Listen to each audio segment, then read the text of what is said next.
Hello and welcome to The Top Story, the podcast with the headlines of the day from our correspondents around the world. I'm Qi Zhi. Coming up in this edition, Hamas says it will stop releasing Israeli hostages, citing Israel's violations of the ceasefire agreement.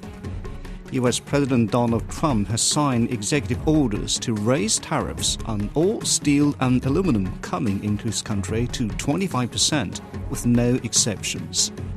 And in the Democratic Republic of the Congo, 84 soldiers have gone on trial, accused of murder, rape, and other crimes against civilians. We begin with the Middle East.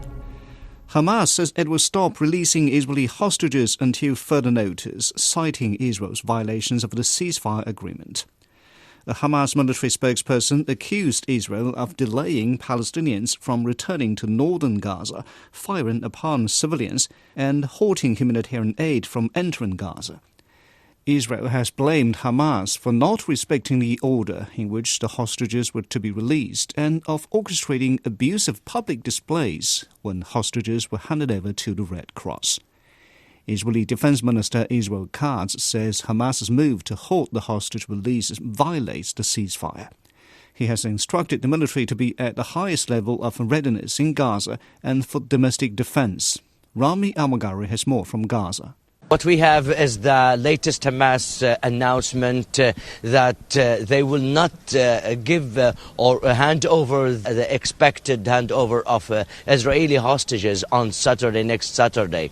This sort of a statement came as Hamas' statement, as the statement says or suggests that the Israeli army or the Israeli side has somehow violated the ceasefire agreement. This is in terms, according to the statement, in terms of the amount of aid and goods and supplies coming into Gaza, and also some gunfire the Israeli army did during the 3 weeks, the past 3 weeks of the ceasefire agreement that has been holding. What is notable about this statement, actually, the reaction by the Washington's administration, the United States President Donald Trump has written that he would open sort of hell into the region unless Hamas releases all the Israeli hostages, not gradually as expected Saturday, and suggesting that Trump will, he's suggesting that he would discuss with the Israeli Prime Minister possibility of annulling or cancelling the truce deal with Hamas. That was Rami Almagari in Gaza. Meanwhile, US President Donald Trump has warned that if all the hostages held in Gaza are not returned by Saturday at noon, he will propose cancelling the ceasefire between Israel and Hamas. Trump also says he might withhold aid to Jordan and Egypt if they don't take in Palestinian refugees from Gaza. The statements come as Egypt's foreign minister visits Washington to meet with U.S. Secretary of State Marco Rubio and other senior officials. James Spellman reports from Washington. U.S. Secretary of State Marco Rubio met Egypt's Foreign Minister Badr Abdelati Monday in Washington as the Trump administration pushes a controversial plan for Gaza that includes relocating Palestinians to other countries, including Egypt and Jordan. Trump has proposed the U.S. take over the battered Gaza Strip and suggested the land could be redeveloped into resorts. Egypt has rejected taking in refugees from Gaza and continues to call for negotiations leading to a Palestinian state. Critics say the Trump plan opens the door for Israel to continue attacking Gaza. What's really dangerous, what's really reckless about Trump's comments, think what you may, say it's a bombastic proposal, it's unrealistic, it's Trump being Trump, is that it gives a green light to Netanyahu to sort of finish what he's already started, what he's already wanted to do. This is certainly not the first time that we've heard proposals about forcibly displacing Palestinians, whether during the past 15 months or long before that. Egypt will host an emergency summit later this month to address the crisis in Gaza. In meetings over the weekend with U.S. congressional leaders, the foreign minister stressed the importance of full Arab consensus against any plan that involves displacing Palestinians from Gaza. That was Jim Spellman in Washington. Turning to the Americas, President Trump has signed executive orders to raise tariffs on all steel and aluminum coming into his country to 25% with no exceptions. Trump also signaled that he would consider import duties on vehicles, chips and medicines. White House officials say the steel and aluminum tariffs come into effect on March the 4th. Putin has the details. Raising tariffs to 25% more than doubles the previous level that was at 10%. Not only that, but it is affecting not just rivals of the U.S., but also its allies, which is a critical departure historically from U.S. presidents in both Republican and the Democrat parties. And really, it speaks to Donald Trump's America First agenda, which is mostly protectionist and, again, is out of step with how global trade has operated for decades, which is to integrate and to work via partnership. Donald Trump, however, seems to think that the best way to revive American economy is to very much go it alone and to also use tariffs as a negotiating chip. Of course, this is going to impact many of America's allies, including their closest neighbors, Canada, as well as Mexico. And this comes just days after, of course, Trump had threatened a more blanket tariff structure against his closest neighbors, citing immigration and drug trafficking as his major reasons. Domestically, the steel worker industry, as you might imagine, has very much welcomed these tariffs, which will, is seeking to revive their industry. But adjacent industries are not so happy. This will have a knock-on on manufacturing, which, of course, takes advantage of lower steel prices from those imports. And so they are not so happy about this announcement. This is also going to have a knock-on impact on the American consumer. Prices will inevitably rise, according to economists. Donald Trump seems to be aware of this, but in his opinion, short-term pain will have long-term benefits for the United States going forward. And so he is prepared to take this step. That was Putin reporting. With most votes counted in Ecuador's election, the country is headed for a runoff after a statistical tie between the incumbent President Daniel Noboa and his leftist rival Luisa González. Dan Collins reports from Quito. Ecuador is headed for a second-round vote between the two leading candidates in a far tighter contest than expected. Incumbent President Daniel Noboa virtually tied with leftist lawyer Luisa González, leading by less than half of 1 percentage point in the ballots. Most polls had forecast a much bigger margin of victory for Noboa. On Sunday night, González thanked her supporters. We are nearly in a technical tie with a trend, which is the most important, where we will keep growing in votes and Daniel Noboa will keep falling in votes. For his part, Noboa did not make any statement on election night, but posted on social media that he, quote, won the first round against all the parties of the old Ecuador. Both candidates had already faced each other in snap 2023 elections almost 15 months before. Noboa won, taking over from the former leader who stepped down. Murder rates have rocketed fivefold since 2019, and Ecuadorians live in fear of violent crime, kidnappings and extortion as criminal gangs have branched out from the cocaine trade. Voting on Sunday, this Noboa supporter said he needed more time. We have to give him a chance. I don't think that 1 year has been enough to complete his project. Others opted for González. I see her as a very confident person, very firm and very convinced of what she wants to do. I believe she has the support to do something for our country.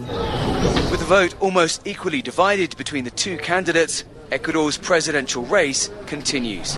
That was Dan Collins on Ecuador's election. Elsewhere, at least 55 people have been killed in Guatemala after a bus crashed through a guardrail and plunged into a ravine.